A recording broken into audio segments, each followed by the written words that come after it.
कहलहुँ जे अगहन महीना जे छै से आइसँ समाप्त भऽ गेलै आओर पूस महीना शुरू भऽ गेलै। आओर भरि पूस महीना जे छै से अपना सबके परोजन सब नहीं होइ छै। आब एक महीना परोजन सब नहीं हेतै और पूस बितलाके बादे परोजन सब हेतै। सबटा परोजन एक महीना बंद भऽ जाइ छै पूस महीना। और हम ई वीडियो एहि दुआरे बना रहलहुँ हन जे पूस महीनामे ठंडी बहुत ज़्यादा अपना मिथिलामे पड़ऽ लागै छै। और एहि पर में एकटा कहावत छै जे नहि करे बूढ़ से करे पूस। तऽ एकर मतलब की होइ छै से सबगोटा तऽ बुझिए गेल हेबै, किया तऽ ई बहुत पुरान कहावत छै जे नहि करे बूढ़ से करे पूस।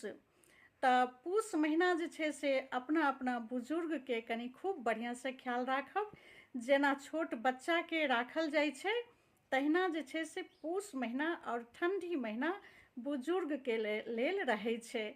तऽ जतऽ बहुत ठंडी छै ओतऽ जे छै से कनि बुजुर्गके लेल तऽ दिक्कत छैहे।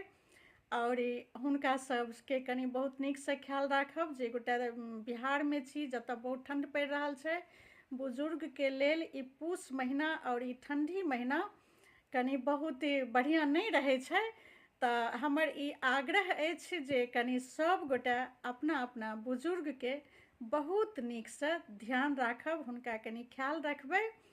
और पूस बीत गेलाके बाद तऽ फेर जहन समय बदलै छै तऽ ओतेक डर नहीं रहै छै बुजुर्गके लेल। लेकिन ठंडी महीना कनिक हुनका सम्हारैके रहै छै। तऽ हमर ई आग्रह अछि जे पूस महीनामे हुनका खूब बढ़िआँसँ कनि सम्हारि कऽ राखब। किया तऽ ई कहावत जे अपना मिथिलामे कहल गेल छै एकर अर्थ अहाँ सब बुझिए गेल हेबै जे नहीं करे बूढ़ से करे पूस। एकर अर्थ ओतेक बढ़िआँ नहीं होइ छै। बुजुर्गके लेल ई कहावत छै तऽ कनि सम्हारि कऽ राखब बुजुर्गके। ठीक छै, जय मिथिला जय मैथिली, बाय बाय। फेर भेटै छी दोसर वीडियोमे।